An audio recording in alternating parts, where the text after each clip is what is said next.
Okay, where are we? On Chav Zayin with base on the bottom.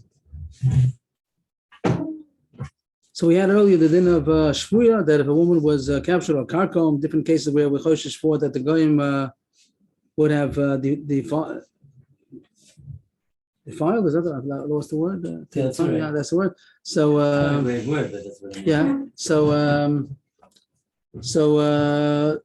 she b'choshesh that she was defiled, and therefore she's also to a kohen. And if the husband happened to be a kohen, she'd be also to him also.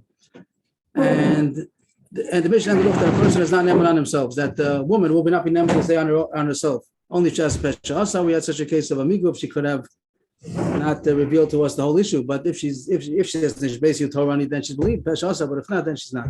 And here the Mishnah says that the husband is also not believed. So B'schai ben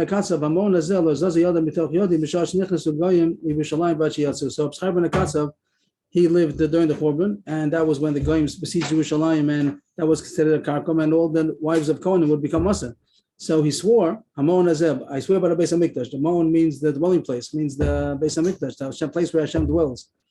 So I swore by the Beis HaMikdash that I was together with her the whole time, that I didn't let go of her hand, that I know for sure that she was not defiled by the Goyim, from the time that the Goyim entered Yerushalayim until they left. A person does not believe to testify in himself, that's called himself. Yeah, just like the woman does not believe, he's also not believed. I had a question that I didn't get an answer for yet, that if Bezdin cannot allow such a thing. Bezdin, if they know that Goyim entered, so they don't trust him, they don't trust her, and according to what we know, we can't trust them, so we won't allow them to live together. And that's what the Gemara is going to say. We don't allow them to live together. But I just have a question on the side. If they go someplace else where Bezin is not there, and they know themselves that they were mutter, they know themselves that they themselves know that she was not defiled. Is there any reason why she should be usher to her husband? The Bezin is not allowed to allow them because Bezin has to go according to the information that they know, and they're not allowed to trust them. But they themselves know that she was not defiled. So why should they be usher? So I didn't find the psak, I didn't find the halacha, but. We'll take it as the Gemara says, as the Mishnah says. What? We think that it's also we can't make our own. We're not making our own. We know the facts. We know the facts. The Bezdin can't know the fact. They can't know the facts. So according to what they know, they can't trust and not enough proof. But if you know yourself that something is so, are you not allowed to do what you know? If you know the Bezdin doesn't have the facts. Okay, just a question on the floor. If anybody from meets Talmud Chacham, you can ask them. So that's with all halachas. No, usually halachas doesn't know. What halacha would that be? Only halachas have to do with the fact that you know that the Bezdin doesn't know. Usually that doesn't happen. Usually Bezdin tells you the halachas, the facts. But here the question is what the fact is. Okay, I'll just leave it as a question. Tana. We have the issue of Nises Lechad Me'edeha. Yeah, right. Over there it sounds like you're allowed to. Over there it says that the woman says that I know that my husband died. What was the case over there exactly? Do you remember the case? There was some case where we cannot trust it, but the woman herself says I know, and one of the aidim says that I know. So over there we I forgot if we let it lachatchilo with the Evid. I forgot the details of that. That's how they know the facts. They'll if you know, you know. Here we don't trust them. Even the husband and wife, both of them say we don't allow it. And if the person is not involved and they're on their own, why are they not allowed to do it? I'm just throwing a question out. I don't know the answer. Tana, we learned in the Bryce that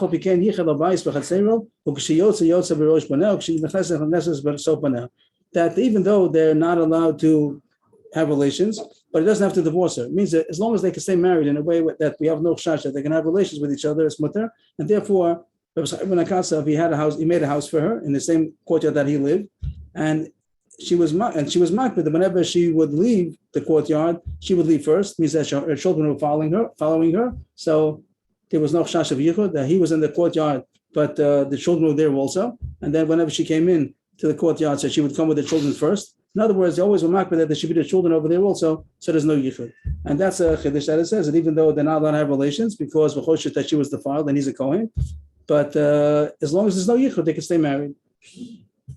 The rest of the Gemara now, that's all it says about the Mishnah. The Gemara is not going to discuss the Mishnah anymore. Their whole sugi now is going to talk about tangent. The rest of the Gemara is a tangent. Once we spoke about this case, that they're not allowed to have relations, but they're allowed to stay married and even live in the same courtyard, as long as there's no seclusion. They don't have yichud. All the time, we're a woman's if they're makra and yichud, they're allowed to stay married. What would the case be? The nation says there was done. This is us, Thomas. But they let us stay married as long as they, such a case, I don't Rabbi, know. an ish is mafurash asur. It's not like here. It's like You want to say it's only Here is because, the because the she more was coming not up Shkui anus. Kilu, that could be that she wasn't, could be she wasn't an answer, no one more line. Maybe Daf here, based on what you're asking is similar maybe to the next Gemara. Okay, so what the Gemara says that it's mutter, even though they're not allowed to have, we ask them to have relations, but since there's no seclusion, they're not going to seclude with each other, so then it's okay. They're allowed to stay married and they're allowed to stay even in the same courtyard. Because of this Gemara, the one that goes on to a tangent now for the rest of the sugya about a grusha, a woman who was divorced, and obviously they can't have relations anymore, they're not married anymore. They're allowed to stay in the same courtyard. And is there no chash that they're going to have relations? So because of this, that's what the Gemara goes on to onto a tangent now, and it's have many halachas about a grusha now. We finished a Mishnah. As far as our Mishnah we're finished, they're not allowed to have relations, but they could stay married and even live in the same courtyard as long as there's no yichud. Ma'ula says grusha came. Could a divorced woman also continue living in the same courtyard as her ex-husband, as long as there's no yichud? They'll always be makbid that there should never be any yichud. Could they stay in the same courtyard? Maybe the only lenient in our case, that she was defiled, because the whole list is only a chash. Maybe she was defiled. We don't know for sure. So over there we'll make them that they can stay in the same courtyard as long as there's no yichud. But here, that is for sure she's usher. She's not married anymore. So maybe it's more chomo, and we're not going to allow this. We're not going to allow this. We're choshish that they'll get together, even if we say that they say they'll stay in the same courtyard and they will never have seclusion together. But maybe we're not going to be making. Only make it by us because the whole list of shvuya is because we don't know for sure that she was defined. Tashma the Tanya, we're going to be.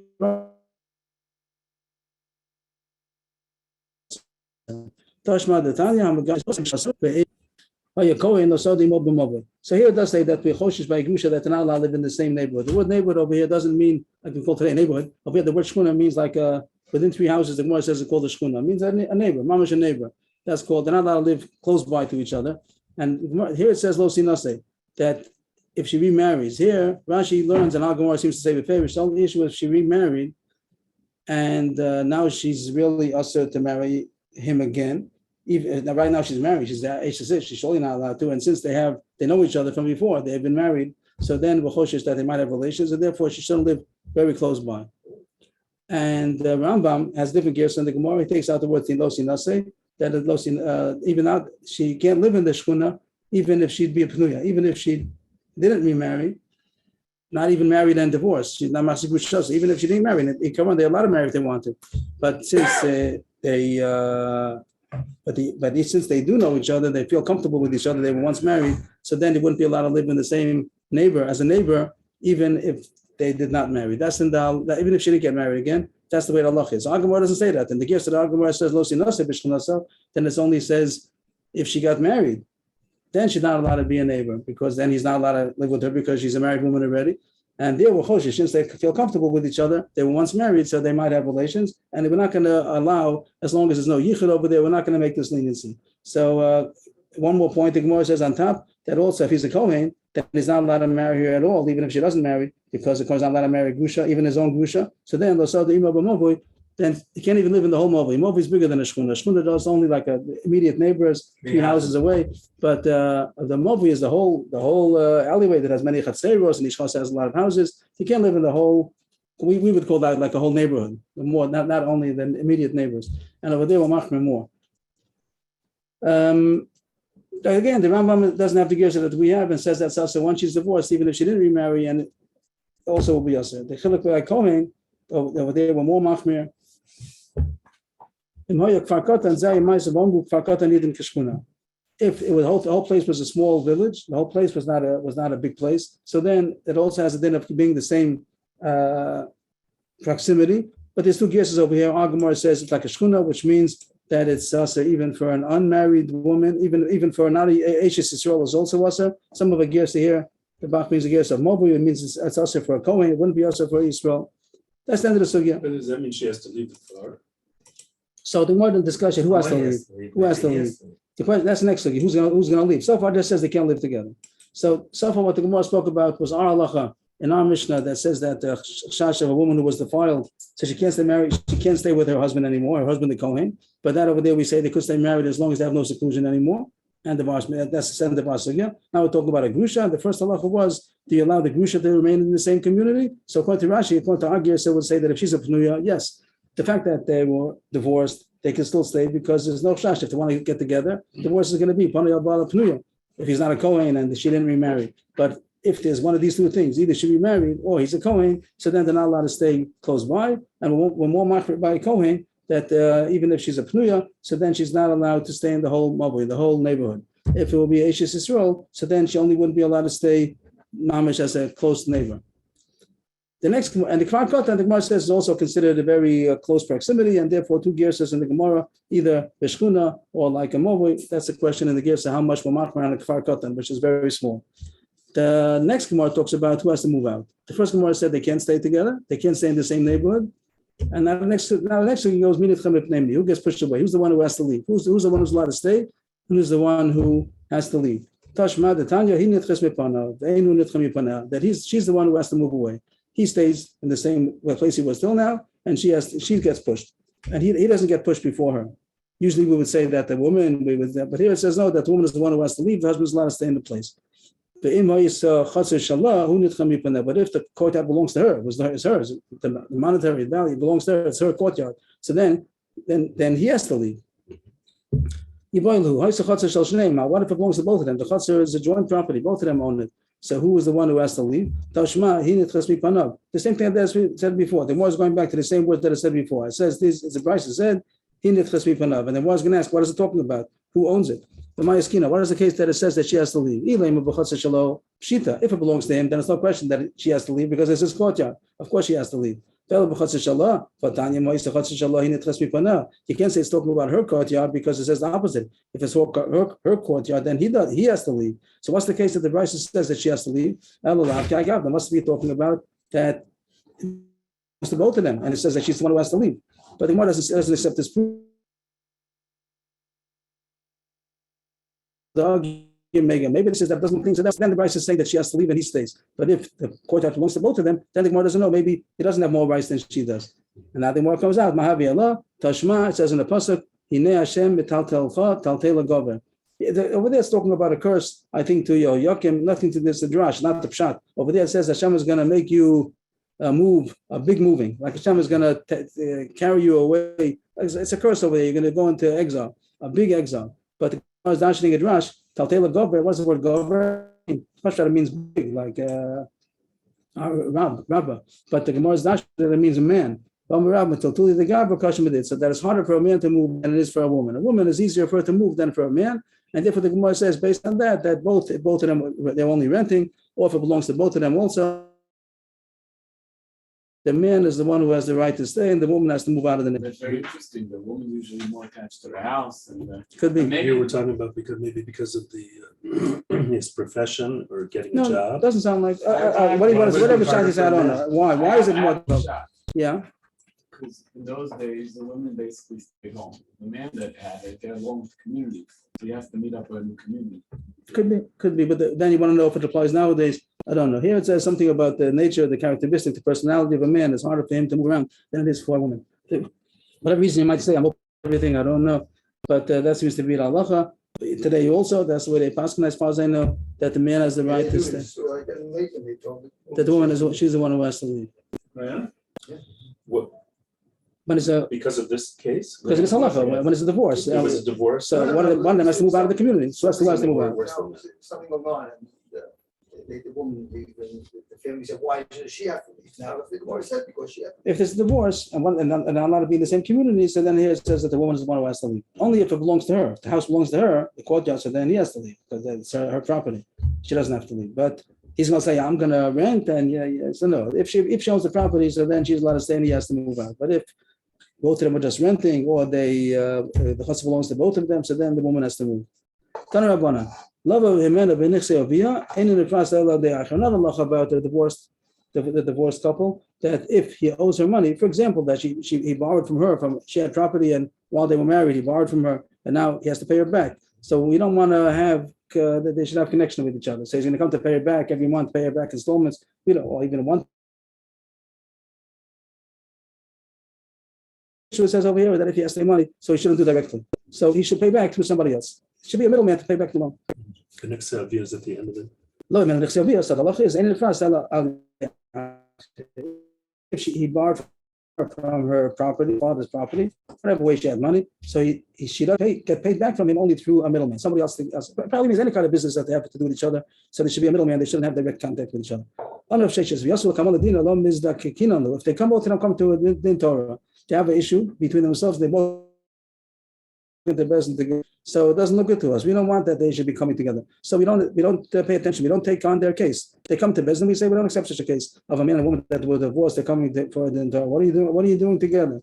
Not only don't we judge the case, we even put them in chayrim.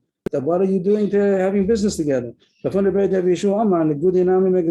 even give them malchus. It means that they're having relations. If the fact that they're coming in together, they probably could come to the Torah, but they come each one separate, and they meet in the bezdin. But they come into bezdin together, that doesn't look good. We learned in the Masechta called Abul Rabasi. Rashi points out that we call it Maseches Machos. Maseches Machos sounds like a happy Masechta, but it's not. Maseches Machos is about Avelos. But instead of calling it Avelos, we call it Machos. And here it calls it Abul Rabasi. The Masechtas Avelos. Abul Rabasi, I'm not sure why it's called Rabasi. Rabasi means big. I'm not sure why it's called Abul Rabasi. But Rashi points out that that's what we call Maseches Machos. Here's the Rashi. Maseches Nu B'Karanos HaSmachos. V'Zui Mishnah Rishona. Rashi just tells you what it is. That's what we call Maseches Machos. So what is there over there? Tan Abul Rabasi, we learned in that Masechta. B'med Dvar Mamum Shenizgashim and Anesuim. Zgashim and the Eris in the front asma. Shayli nowadays it's done all together simultaneously. But in those days, the Eris and Anesuim were separated about a year between, and the Eris was direct with Kadeshasti. He gave her a ring, and then they were married, but still she lived by her father's house till they're ready to make the actual move in for the husband, and then they made the Nesuim. So here it says that if she was divorced from Nesuim, that's when they already know each other, they've been married, they live together. So then we don't let them to live together in the same courtyard, and we don't let them to have direct contact if they have to pay some kind of payment, because they know each other well. But if they're only in this Gashim and Erison, so they never got together to know each other. They have a very relationship, not that they are in the same house. So then they don't feel comfortable with each other, that take relations, and therefore the first of the Yatsma, then she's allowed to have direct contact in order to get paid, because we're not choshish for anything. I think over there says also that we're allowed to live in the same community, in the same neighborhood, because we're not choshish that they know each other well enough to feel comfortable. Ain libo gaspa. They don't feel comfortable with each other. That's the Raisa that says that if only it was this Gashim and Erison, so then they don't feel comfortable and there's no chash, they'll have relations. Who Aras Varusasa Dasul Kamei the Rava? Now a story from the Gemara. There was such a case, and Aras and Arusa that were divorced and they came to Rava, probably for some din Torah. Yosef Ravada Bar Masna Kamei, Ravada Bar Masna was there, Rava was the Dayan, and Ravada Bar Masna was there. Uki Rava Shlucha Bintayu.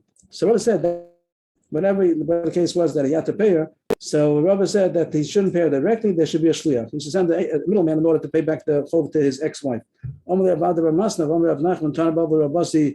Etc. We just had a price that said that if they're only divorced from Erison, so there's no chash, and you don't need a shliach in between, you can pay back directly. Amalei, so Rava said, I see that they're comfortable with each other. They came into the business together. I see that they're comfortable, even though usually Oros and Arusa are not, but I see that they are. So therefore, they should have the halachas that they shouldn't live in the same community, and also that they shouldn't pay directly. They should have a middleman in any kind of direction. And so marriage maybe coming from here, Geisi. Walking together in the street, that's called Geisi? It could be. So the Machabus asks, why does it talk about coming to Bezin together? How about if they're walking in the street together also? So it could be that that's all the same. Just here the case was that the Gemara started off, you don't attend to their case, so spoke about coming into Bezin. But then if they go on the street together, also should be the same thing.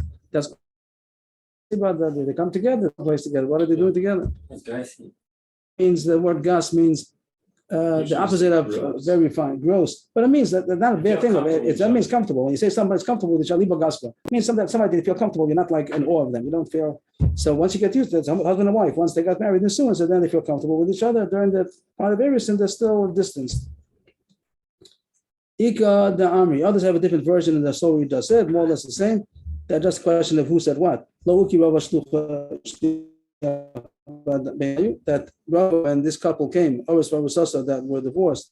They came together, so Rava said that the man had to pay something, and he did not say that has to be through a middleman.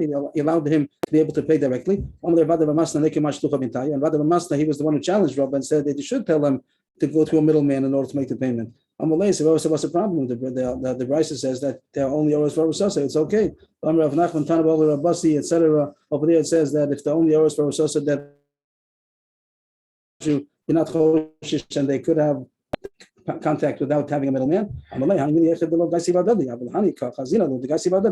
Master said that only if they're not comfortable with each other. But here I see that they are comfortable, so you should obligate them to have a middleman. So what did the last Gemara say? That they by oros and arusa about a comfortable feeling, and therefore they'd be allowed to live in the same neighborhood and they wouldn't have to have a middleman. But if you see that they have to be comfortable with each other, so then it also applies. So all this, that's the end of the Gemara, and there was no Gemara on our Mishnah except for the first halacha, that by the case of Chai ben Akasav, even though he testified that he knows that his wife was not defiled, but we don't trust him, and they're not allowed to live together anymore. And the Gemara said one line about that they could stay married and live in the same courtyard as long as they don't have seclusion. They're not on yichud always. Because of that, we got the whole thing about a grusha that the Gemara says over there that according to Rashi's Gersa, Rashi's Gersa, so would say that if they got divorced and she didn't remarry and he's not a Kohen, they would be allowed to live in the same neighborhood. But if she got married or he's a Kohen, even if she didn't remarry and he's not allowed to marry because she's a grusha, so then they're not allowed to stay together. And by Kohen Machmer, more even in the whole Mobile, the Gemara spoke about who has to move out, and it comes out that the woman has to move out unless it's her property. The next Gemara spoke about paying not only not to live in the same neighborhood, also not to have any direct contact, like making a payment or something. They have to go through a middleman, and if they come together to Bezdin, either we just don't listen to them, to their kindness, or we even put them in chayim, maybe even Malchus also. If it's via Eros and Arusa, so then we don't have this whole shash. But if we see that they're comfortable with each other, so then we also make the same list around them also. The case of the Mishnah was about Goyim that came into Yerushalayim, and he testified that I was always with my wife. That it doesn't matter. Right, and they would not live together anymore. I just threw out my question again. I don't know the answer. That's only as far as business is concerned, but they themselves that know that she was not defiled. Why should there be an issue on them? If they know the facts, business can't know the facts. So business has to tell them we cannot allow you. So as far we're going to send police, whatever, that will not allow you to have. This was because there was a chazaka about the Goyim. Right. The whole thing of shvuya, the whole point about shvuya, that shvuya or karkon, that the Goyim are suspect that they raped a woman, and therefore we said that only if you have a test, even a shivcha is good, but not the husband, not they themselves. They're not believed. We don't believe them.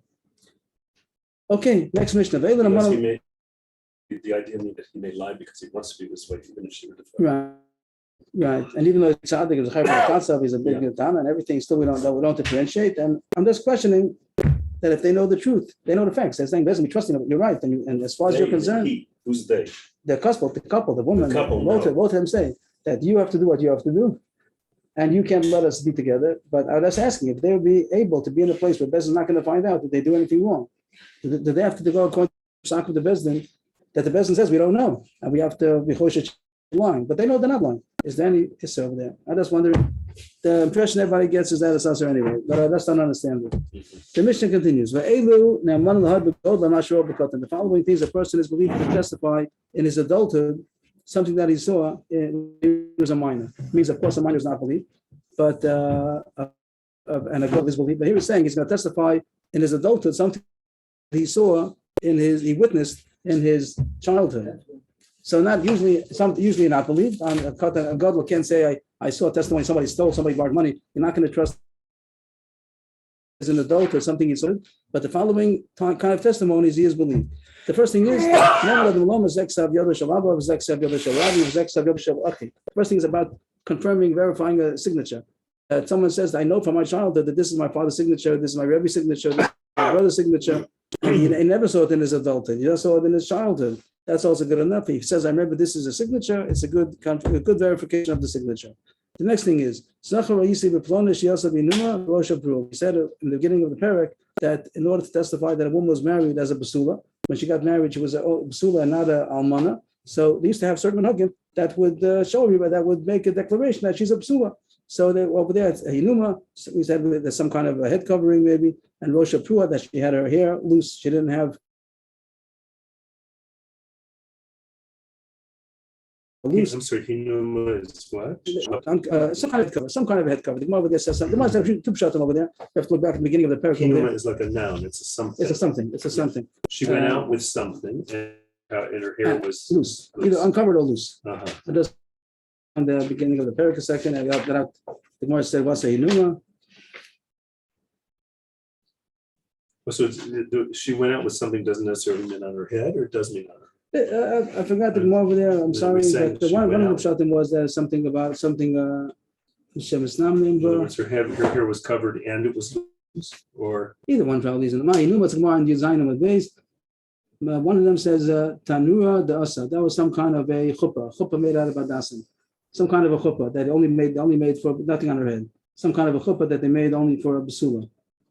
That doesn't make a difference. Whatever the custom, there was other customs over there also. And the other one was Kiryosa, the a Menamna chuppah here. We don't Karosa. mean a chuppah like for getting married. We mean a chuppah. No, chuppah for getting married. Yeah, they made a chuppah, a special A chuppah. special chuppah when it But it was a basula. Right. So whatever it Oh, is, but I see. But And here that it's other something chiluk she's wearing. wears. So what do we mean? Doesn't mean she went out. she went out to. It means she went out when she was getting Achnosas Kala, when she was getting married. Yes, I mean she went to get married. The hinuma. Leave it alone. Whatever it is, So it's a maybe simon. she was a basula. This is a proof that she's got married as a basula. When a basula gets married, that's what they do. I see. She's Yosef's binum. And Rosh Hashanah, that's where she got married. That's similar that she's a basula. Why it says over there also chilakloyos, all kinds of things that they do, customs of showing that she's a basula. They brought a barrel of wine that was steel, all kinds of menagim that in order to show she's a basula. So here, the kid comes to testify that I remember I was a kid at the chasana, and that was the kind of chasana that they had, even though he was a katan. But since he's testifying now that he's a gadol, he's believed to say what he saw in his childhood. Another thing that a person is believed to say what he saw in his childhood. A third thing, I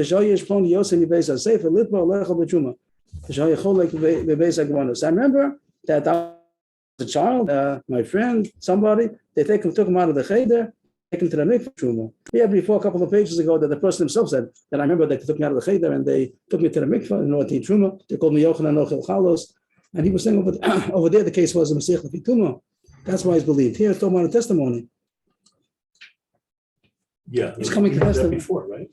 Then we said Masech Lefituma. They believe because he's saying it as not coming to say a testimony. Here he is coming to say a testimony. He wouldn't be believed about himself, but he's believed I about somebody remember that else. The boy was taken out to be able to eat truma. Right. And I was a boy also at the time, but now I'm an adult. I'm Mhm. testifying in my adulthood, but I saw in my childhood that they took out Ploni from the cheder to eat truma. Yeah. That's right. That he's a Kohen. And therefore he could eat truma. He's a Kohen.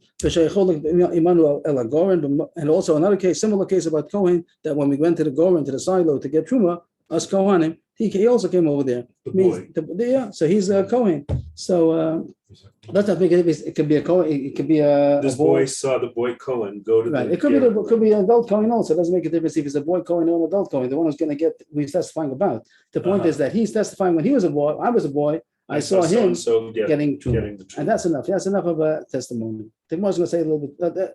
No, that's what the Mishnah says. That a man, an adult, it could be 13, 14. He says, I remember when I was a child that this Ploni got truma by the silo. So that's a good testimony that he's a Kohen. We give him truma based on the testimony of this Gadol, Katan Shehigdil. The next case that is believed, Amokom Hazeh Beis Hafras. That this place is a Beis Hafras. Beis Hafras is a place where there's a chash tumah drabanan.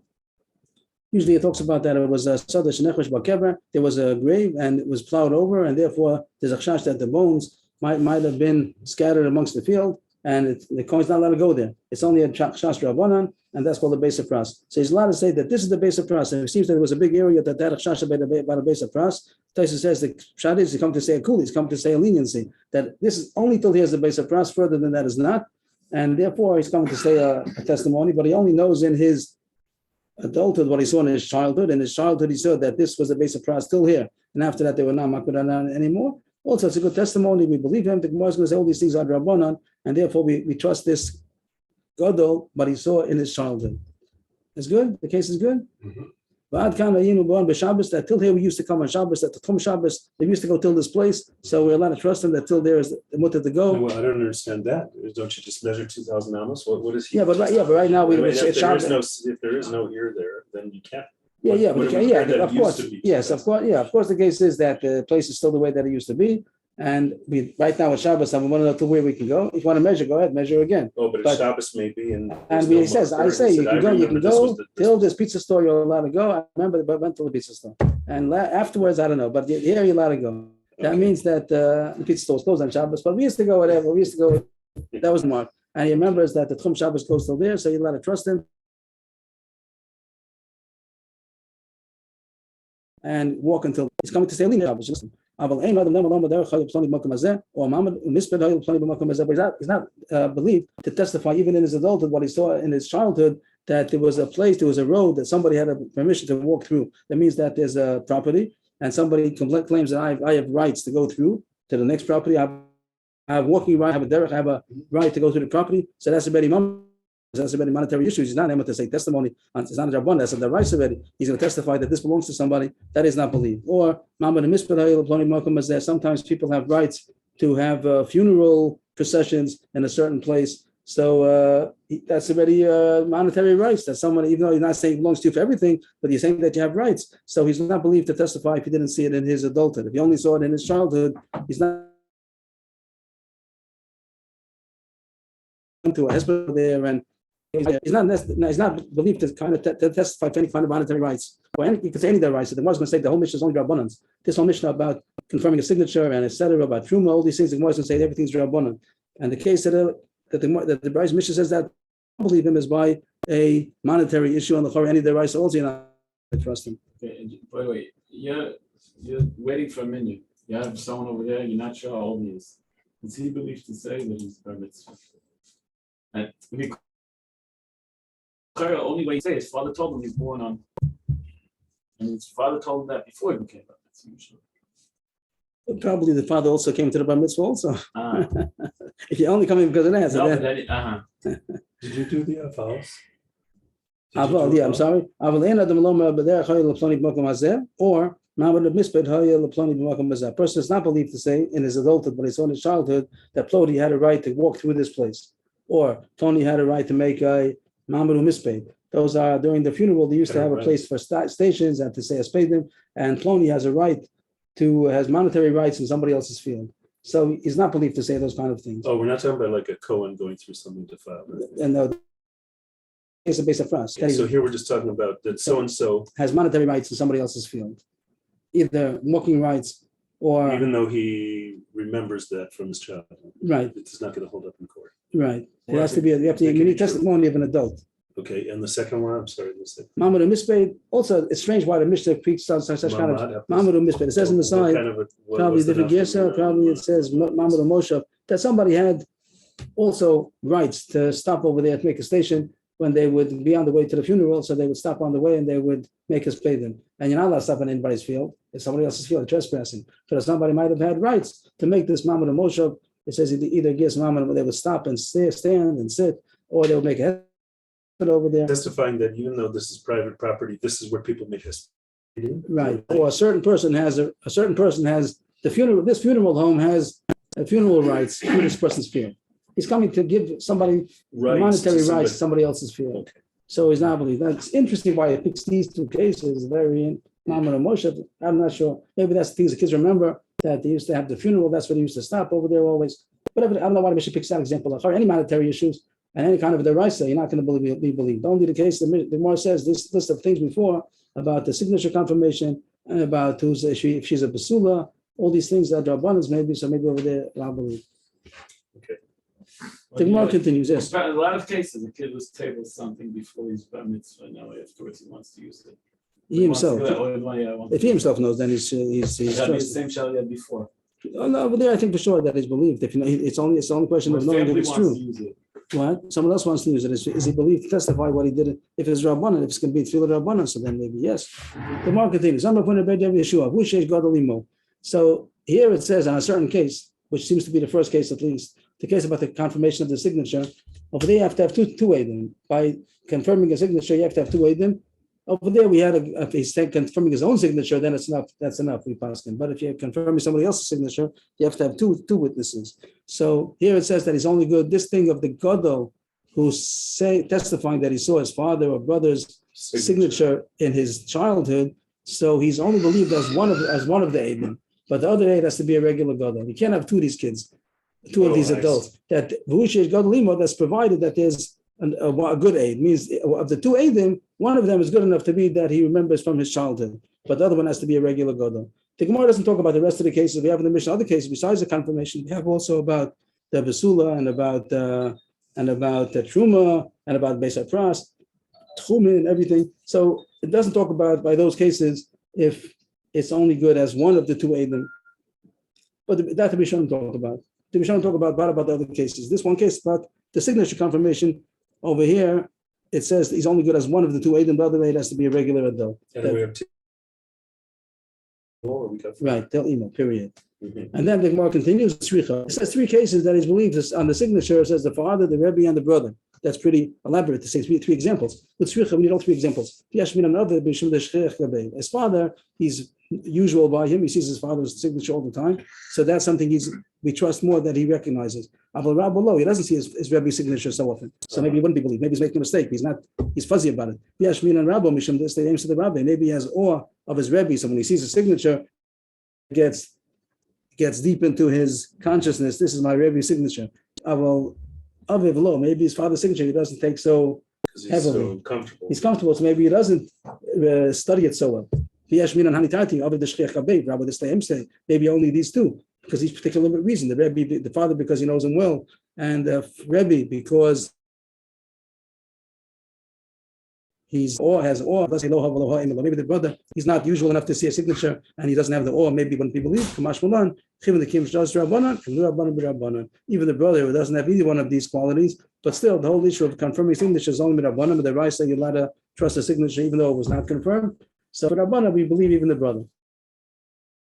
If we shouldn't talk about somebody else, how about a second cousin? How about a next door neighbor? It doesn't say, it just says these three. So some say that some Rishonim say that anybody, the brother's like anybody else. Some say even the brothers also that he's more usual with him, and only these three, I believe, they're not on a other signature. Only on these three relationships: the father, the Rebbe, or the brother. I'm sorry, again, what's the case on the key? Since the confirmation of Shtoros is only Rabbanan, the Rabbanan trust him for Rabbanan. Thank you. Uh-huh. And that's what the Gemara is going to say. That the whole mission is business matters, is that what we to confirm a signature for any kind of signatures, for any kind of document. To confirm the signature is only Rabbanan. The rest you're allowed to trust this contract as is. For these three people, No, confirming a signature is Rabbanan, confirming a signature is Rabbanan. and therefore we trust these people. We trust this Godo, who said that I recognize these signatures from my childhood As and- one aid. as one aid of the two. Very good. And then the Rishonim talk about, is it only these three or anybody also? Once it says a father, Rebbe, and a brother, there's that, and who are then anybody else, a next door neighbor also? Or only these, that's already, especially the Rishonim. But maybe brother's still better. Maybe better, right? Maybe he's still better neighbor, or maybe not. That's ready for the Rishonim. The next case is this wedding. He was married as a basula. He was to be new, she married as a basula, and therefore she's entitled to a ksuba of 200. My timer. Why do we trust him? He didn't see it in his adulthood. The answer is because there's a robe that robe women when they get married, getting married as a virgin. Most marriages, because every person who's getting married as the second time was the first time once upon a time. So they are more first time than second time. So the robe says that women were basulos. And the Gemara before, I say, the Gemara said before that there's a problem that if there's no coal, if there's nobody knows about it, that's like a reisa. If most women do get married as a basula, but usually there's noise about it, and here there's no noise. So that's a problem. That's why What do you mean here? if there's a case where nobody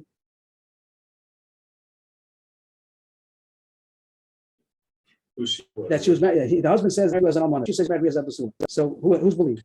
If it would be that whenever the woman gets married as a basula, there's noise about it, and now nobody remembers. So that's a big kasha on the. She says she was a basula. Remember now the children that remember. That's good enough. It's only a kasha that the woman is believed. So if the husband comes against the wife, she says I was going to go with the robe. But since there's a kasha on the robe, that's enough. It's not really a testimony. It's just giving mills of onwards just to reveal the point. I'm saying a shot a little different than Rashi, but I think it's a simple. So the words are simple this way that it's not coming to say you don't really need his testimony. It's not a way of saying that it's like Rabbanan. It's not a real issue. You don't really need a testimony that she was a basula. If you need a real testimony, we would say that it's not a good testimony. And what's the mechaber baraya? You want to prove that she's a basula? Bring a good testimony. This was a kid. He was a kid when he saw it. I see. It's just something to tip the scale. Right. The next case is that he's believed to say, I remember that Ploni was taken out of the cheder to go to the mikvah to eat truma. and we can testify that he's a Kohen. The Gemara sounds like what they say there's a real Kohen. We can testify. He went out of the cheder to go to the mikvah to eat truma. He's a Kohen. Maybe he's only the Eved of a Kohen who's also allowed to eat truma. Just because he went to mikvah to eat truma, that doesn't mean he's a Kohen. Maybe he's an Eved Kohen. Eved Kohen is also allowed to eat truma. The boy remembers that boy, but maybe he didn't think about that he was an Eved. He was an Eved. The Gemara says that Avodim don't go to cheder. That's the answer. They don't go to learn Torah. Messiah, they have Bishul ben Levi. Bishul ben Levi, Lord, Shagam, is after Torah. You're not allowed to teach Kanani Torah. So it's true. Going to the mikvah alone, that wouldn't prove that he's if you were saying, remember this boy, they took him to the mikvah and they gave truma. That wouldn't mean that he's a Kohen. It could be there's an Eved Kohen.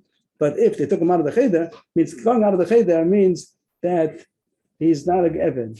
He's at least the Yisrael. And the cheder to the mikvah means that he's a Kohen.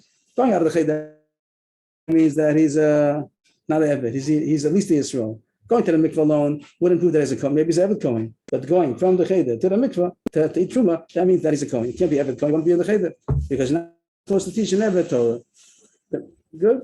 Eved Kanani doesn't learn Torah. Yamaka, I don't know. The law is it Eved Kanani doesn't learn Torah? Means we're gonna. What?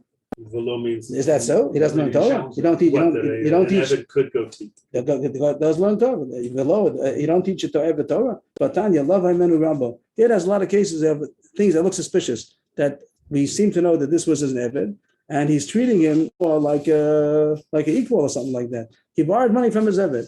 Why you borrow money from your Eved? Your Eved's money belongs to you. You don't borrow money from your Eved. Love Haimenu Rambo. The master borrowed money from him.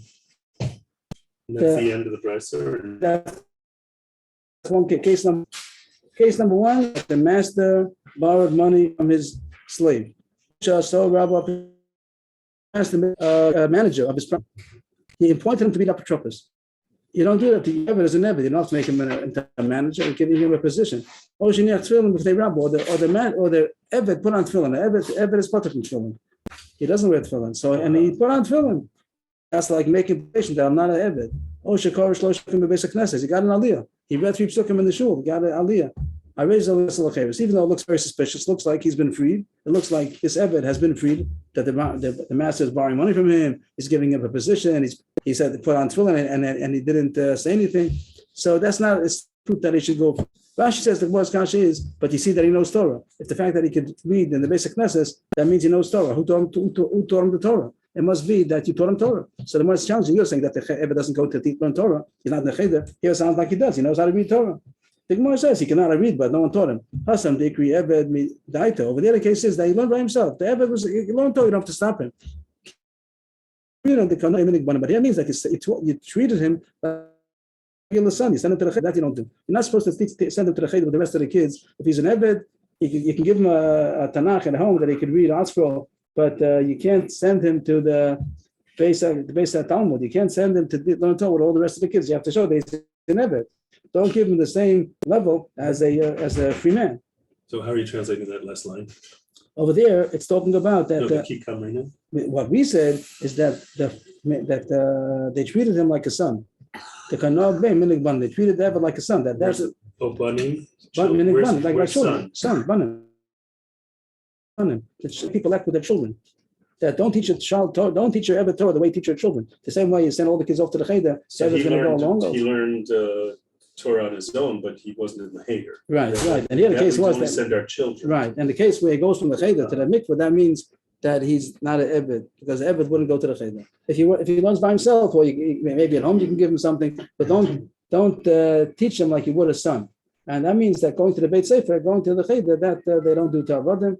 And that's proof that he's not an Eved. So we learned that it wasn't just that the man said as a boy, I remember that he was eating truma, right? Because that wouldn't mean anything. But he said, I remember that he was taken out of the heder to be toivel. To eat truma, right? And if he does so that he's eating truma, then it would be either as a Kohen or as an Eved Kohen, one of the two. Be from the household doesn't mean anything. If you just ate truma, it could be as Eved Kohen. Litbo lechel b'tshuma. This continues the story that they took him from the cheder, went to the mikvah to eat truma, the truma drabanan. We're only going to be the leniency is only for truma drabanan. We wouldn't trust him. Oh, what happened? I don't know what went over here. Where did we go here? What the are we on? 28b. Oh, Lamed Beis. I'm flying today. That's what the film is up to probably. Yeah, On automatic. Today's on the dollar. Love a dollar already. That one in the picture of there, that picture. 2018, that's 2018. No, but we're at the top of 20. Yeah, okay.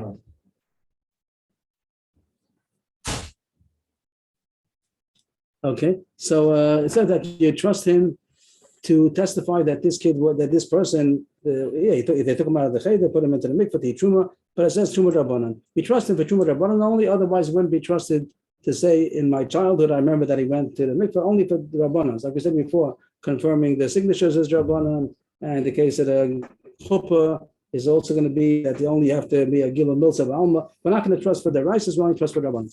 Or that he remembers that this person also got a portion on the silo to eat truma. That's also a good testimony. He's a kohen. Same kash over again. Maybe he's only a slave of the kohen. That's why he's a kohen.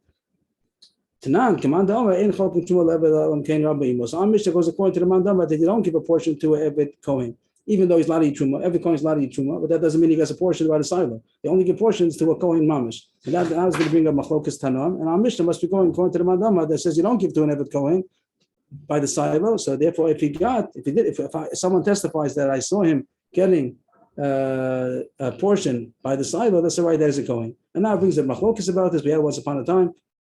Ein cholkin truma le'eved elam kain rabbo imo. The Rabbi says that you don't give to the eved a portion by the silo, only together with his rab. If his rab is there, then you give him, but otherwise his master, right? The Rabbi is the master, his owner, right? You don't give a portion to an eved only if his master is with him. Rabbi Yossi says, Yachadu Shiomar, in kohen ani tnuli b'shul matzmi, in eved kohen ani tnuli b'shul. Rabbi Yossi holds you could give a portion to an eved. Even if I'm not a case, it's not a coin, but I'm an Eved Cohen. So over there, it seems to be talking about a case where it's a suffix, but he says that an Eved Cohen is also eligible to get a portion by the silo, even though he's an Eved Cohen, also he's allowed to get. Explains the machlokes about the argument. It's not really intrinsic machlokes, it's only coincidental. The Makoma shall be incidental. I'm sorry, it ended with give it to me, Bishvil Rabbi. Right. I mean, I won't eat it. No. I'm eligible to a portion, even if I will not get also a portion. Maybe he's getting. That means Rabbi Yossi says that you could give him. You could without give the owner being even right, even if the owner is not there. And the Gemara explains what's the machlokes about. Everyone wants to make sure that you don't make Evet Kohen should be considered a Kohen. So it all depends one on the other. We had this concept a couple of times ago that whatever you decide, it can be agreed upon. Whatever you decide, what we're going to make to Kohen. So then we have to make first up. We had a question on the Nesias Kapayim. I mean, someone comes in to do Nesias Kapayim. Does he have to have verification as a Kohen? If we're going to take that Nesias Kapayim as a proof to anything, so you have to give an authorization to do Nesias Kapayim. So yeah, too. So in the place of Rabbi Yehuda, if someone got Truma, that's a proof that he's a Kohen for Yochsin as far as marriage goes. So there you have to be careful that when you give Truma only to opponents, don't give it to unverified. The next step is going to be that it's like my mashal about this is very strange that in America, for all kinds of identification, you have to bring a social security card. But to get a social security card, social security is much easier than you can get other kind of verifications. And those verifications you must have a security card. But I never understood, because to get a social security card, you don't need much. Here, the Chazal is scared about that. You're going to give him Truma without verification, and then we're going to say, you get Truma, so you're already. So they're scared of that. So therefore, according to Yehuda, that's where they say if someone's getting is already a mayuchas and for marriage also. So don't give Truma, only Truma on the first level to verify him. But in Komash Rabbi Yossi, Lo Yimal Truma Lichs, in place of Rabbi Yossi, just because someone got Truma, they didn't say, oh, he's a Kohen, maybe he's ever. So therefore, they didn't mind Truma because to Eved also, because no one's going to learn from that he's a mayuchas. Just because. So we could say our Mishnah is going like in the place of Rabbi Yossi, like Rabbi Yehuda. The Rabbi Yossi. Maybe I saw this guy at the Goren. I don't know if his rabbi was with him. I saw somebody getting. No, the rabbi was not with him. He said that I see him getting by himself. So that's like Rabbi Yossi, isn't it? No, because according to Rabbi Yossi, maybe he's an Eved Kohen. It's not a right. According to Rabbi Yossi, maybe it's an Eved Kohen only. We want to prove that he's a Kohen. And the more is asking, maybe he's an Eved Kohen. So according to Rabbi Yossi's place, that's a good. It's true. Yeah, you're right. Just because you see him getting by the Kohen doesn't mean he's a Kohen. Maybe he's an Eved Kohen. But in the place of Rabbi Yehuda, then it is a good proof that it's a Kohen because they don't give Truma by the Goren only to a Kohen, not to an Eved Kohen. I see. Thank you. Okay. Tanya, Rabbi Elazar Rabbi Yossi. Rabbi Elazar Rabbi Yossi said, I never said testimony. One time I said testimony and I messed it up. I said testimony and they made an Eved Kohen to be considered a Kohen because of my testimony. First of all, sorry, low. Lo Yarati. I said testimony. I had the case of saying testimony. One time I did say testimony. Well, I thought you were saying that one time he messed up. Where? One time I testified and they made an Eved to become a Kohen because of my testimony. They would mess up, but that's what they did. They messed up. And they made an Evan a Cohen. Yeah. He was really an Evan. Right. And they was like a daitach is a passport. He made him to be a Kohen. So maybe the color Yadam Sadiq Masman like Olshkein orchestrates that even what Sadiq shouldn't animal that's the Hamor that either he did tevel or that he didn't take money that didn't belong to him. Whatever the stories are that Hashem orchestrated that even the Hamor is making a so surely the Sadiq himself. So it couldn't be that a Mishal came to Rabbi Yossi. So we have to edit it a little bit. Ella Big Shul was ever the Kohen LP. Almost happened at the end. Last minute mistake. But I said, and almost they made that an Eved should become a Kohen. What was the case? Chazar Basrei Rabbi Yossi was al Basid Basrei Rabbi Yehuda. He saw somebody getting in the city of Rabbi Yossi, and over there to give it to Eved Kohen. Also, and in a place they don't give Truma to an Eved Kohen. And they said, oh, if you got to be that he's a Kohen, because he got it with Eved Kohen also. The next case is that he's believed to say in the Torah, he's on a shah, This is a base of pras. This explains that only till he has a base of pras. After that, it's not a base of pras, and you're allowed to go even though you're a Kohen. He didn't see it in his adulthood. Base of pras Rabbanan. Base of pras is Rabbanan. That is where that field was plowed over, and the whole field for a certain becomes a chash that maybe over there there's a bone size of a barley, which is matame, but might step on it and make himself tame. So they said Rabbanan, the Kohen shouldn't go there. But it says certain leniency, says only Rabbanan. So we will make to trust the person who testifies that in his childhood he knew that the base of pras didn't go further. And a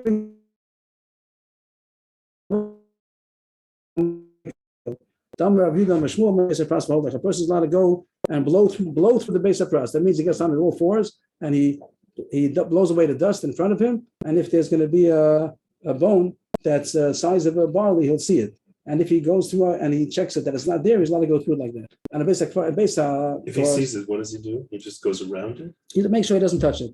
It's not matami bowl. He shouldn't step on it, shouldn't touch it, shouldn't move it. I shouldn't or go over it, right? Over it is okay. Over it is always not matami bowl. That's him kisor matami b'maga v'masab any matami bowl. But just not to touch it or move it. Remove it. And blowing it is not called moving it. Right. I think the blowing here is blowing away the earth, the dust that's around it, and notice and it. they just see if it's there. I think that's the pshat. Another leniency about a base of pras, if people already trampled over it, it's been walked on already. The base of pras, many people walked through it already. So you could assume that any kind of small bone would have been crushed already to less than the size of a barley. My time, that a small bone, if it's a big bone, you'll notice it. If it says that's a small bone, it would have been already trampled even less than a barley, and nobody would know it, and it's not Kintami anymore. So that says that the basic process is Rabbanan, the rest of it was all just proof that it's Rabbanan, and therefore, since it's Rabbanan, so we do trust the Gadol to say what he saw in his childhood, that this was the end of the basic process. And if it were buried, it wouldn't matter? Because he's not touching it or moving it. It's not Matami Bola. Okay. The next case says that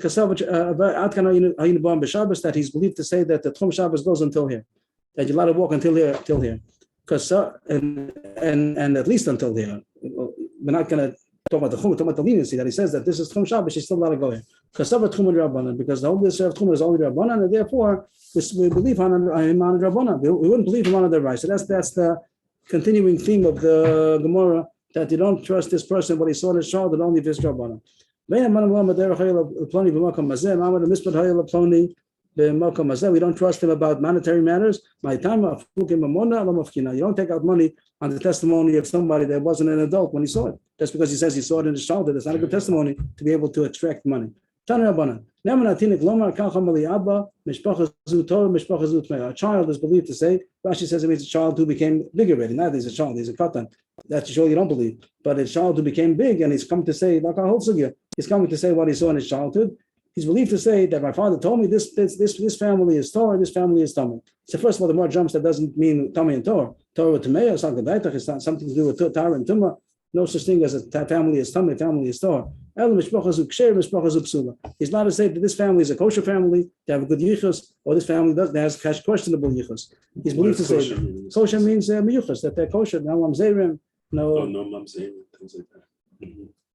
So we trust that. That's interesting that I don't know, but it trusted as far as what goes. We ate at the ktsatsa. So what's a ktsatsa? The Gemara is going to say it. Then Rashi says, "Let's hold on." The Gemara is going to say at the end of the page what a ktsatsa is. Are we still in the Brisa? Yes, the Gemara just interjected that Torah Tamei means kosher apostle. Okay. And then we also that I testify that when I was a child, I saw we ate by the ktsatsa of the marriage of Bas Ploni L'Ploni. What does that mean? We'll see. The third thing, that we used to take together with my father. We used to take things that go to the Kohen, challah and zroa l'chayam v'keva. We used to take it to Ploni the Kohen to say that he's a Kohen. There's also a good testimony that he's a Kohen. If he says that I went myself, not if he testifies that someone else went. He has to testify that he went himself. That my father used to send me to bring him truma, challah. The kulan, all these cases were things that a child is that an adult is never to say what he saw as a child. The kulan, goy, when this guy that a guy is not believed to say testimony what he saw in his pre-giyur. If he says he saw something when he was a guy and now he's Jewish, now he's a kosher raid, but he's testifying to something that he witnessed in his Gentilehood, he's not believed. Or the Eved Meshuchra, he wants to say what I saw while I was an Eved, he's not believed. The fact he's a katan and he got bigger, then he can testify what I saw in my childhood. But the guy, the ger, cannot testify what he saw as a guy, and the freed slave is not believed to say what he saw as a slave. Same as our Mishnah said, that even by the katan and the gadol, he's not believed to say anything about monetary matters, that he has walking rights or funeral rights. Rabbi Yochanan ben Broka argues and says that they are believed.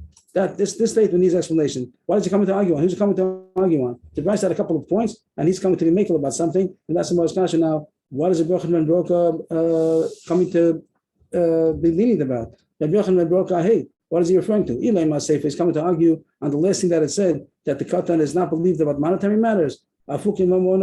Surely he would not argue on that. It's extracting money. He wouldn't say that a gadol is believed to say what he saw in his childhood as far as extracting money. That can't be. Allah Reisha is referring back to the previous halacha. What does it say? He's arguing on the point if a ger is believed to say what he saw in his goy, the goyish or meshukra in his eved. That's machlokes. Tanakama says they're not believed. Only a Jew is believed to say what he saw in his childhood, but a ger, and that he's arguing. He said that a guy is also believed. Now, what's the difference? The Brook is coming to argue and say that the ger is believed to see what he saw as a guy. And the question is what I'm arguing about. Everyone knows he's a kosher Jew now. Tanakama said the guy who died. He can't testify what he saw as a guy because at the time that it was a guy, not necessarily was he being accurate to what he saw. We trust him that he's saying the truth, but he doesn't really remember. The gadol as a katan, he wouldn't say it as a gadol only if he knows that he was medayik at the time. But guy, as a guy, he wasn't medayik what he saw, so he can't believe his testimony. Rabbi Yochanan ben Broka made the kever. And Rabbi Yochanan ben Broka argues because since he was intending, sounds like even according to him, it's only if he was already intending to become a ger. So he's already accurate to what he sees because he knows it might have repercussions when he becomes a Jew that'll testify. But even according to him, it sounds like if he would not says I saw 20 years ago before he had any kind of thought of becoming a ger, maybe he also would not be trusted. Only when he saw recently that he knew he was going to become a Jew. Like Yure, since it was in his mind, he intended to convert, made the kever daik. He was accurate. He was accurate in what he saw because he knew that he intended to become a Jew. So he's already being accurate because it might have repercussions as a Jew. So how many children that convert? How many children goyim that convert knew when they were a child? No, he's not talking about children. He's talking about an adult guy. He's 35 and he testifies what he saw at the age 34 before he became a ger. Oh, not a boy. Yeah, not about a boy. The ger is a different. The guy is a different problem. The katan is a katan. The I thought we were katan. talking about when he was a boy. No, Oh, even if he's an adult, there's no difference. The fact that the guy is not dying, not because he's a boy, because he's a guy. So the guy, Because he was a boy, he's testifying about what he saw when he was a guy. Oh, not that he was a boy. Right, a guy with a G, not with a B, Goy. not with a B. Okay, and so then we're saying, and now we're making a chiluk. That why is as far He as already knew that he had in mind that he was going to. so then Rabbi Yochanan Broker says then he's very accurate. And Tanna Kama says no, till he's Jewish, he doesn't pay attention to things accurately. And the last thing is a ktsatsa. What's a ktsatsa? Before it said that he's never to say, I ate at the ktsatsa bas ploni laploni. Yeah, it sounds like it's a chumrah, but the Gemara is going to say a story that it sounds like a chumrah. There's something that the Sounds boy like is. a wood chopping place or something. So let's see. My ktsatsa, Tana Rabbana. Ketza ktsatsa. What's a ktsatsa? Second wide line. One of the brothers of a family is marrying somebody he's not supposed to. Like a Kohen's marrying a Grusha or Halala, and he's messing up his posterity. His children are going to become psulim. And the family is upset about it because there's somebody in the family is going to make a chalal, and then the whole family is going to get a blemish that this family has. So the family wants to make clear who's the apostle and who's not. They want to say that this is the one who's apostle. But in marriage, so the family comes and they take some kind of a case, a chavis, a barrel full of fruit, and they break it in the middle of the town square. And they say, Shimu, our brothers, the house of Yisrael, listen, like a big declaration. Our certain brother of ours, he married a woman who was not supposed to. Was scared that children are going to get mixed up. Who's the apostle? We don't want to get that his blemished children should get mixed up with ours, and people are going to think that our children are blemished. So, come and take a sample for generations. Means that this was just a great way of getting the news spread, and everybody would come and they would take a date, whatever they gave out over there, and they'd come home. That what was the date about? That this marriage of this person is apostle. That's how they would declare that he's the apostle, one of the family, and nobody else is apostle. Again, I guess the case is that he's going to come and say there's a certain family there's a blemish about the family, and this child comes and says, I remember this adult is going to come and say as a child there was a ktsatsa. I don't know why it's called a ktsatsa. It doesn't say what the word means. I don't know what the word means at all. But this is to break maybe. The fact that breaking the barrel, something like that. I don't know. I Or have no to cut idea. that we're making a split. A split, maybe. Okay, whatever you say. I didn't look into it. So in these words, when it says to come and take a A sample for all generations. The old generation should know by getting Shalo Yisarev Zaro Bazarin that his children shouldn't get mixed into our children. We should have a split. That they're the apostle ones in the family, and they're the black ones in the family. They're the black sheep, and the rest of it. Right. I guess the case is. This is the ktsatsa that the child is believed to testify. I guess the child is testifying that that's the family, everybody else is kosher. Means that since there's a rumor about the whole family, so no one's marrying the whole family because maybe there's a cholol over there. So the katan comes and says, I remember that it was that family. He's the one who's the problem, and nobody else in the family is a problem.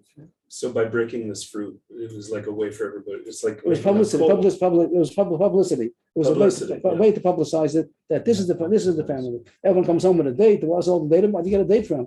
They had a ktsatsa in the town square that this Shemera was the problem. They're getting married. They made a wedding.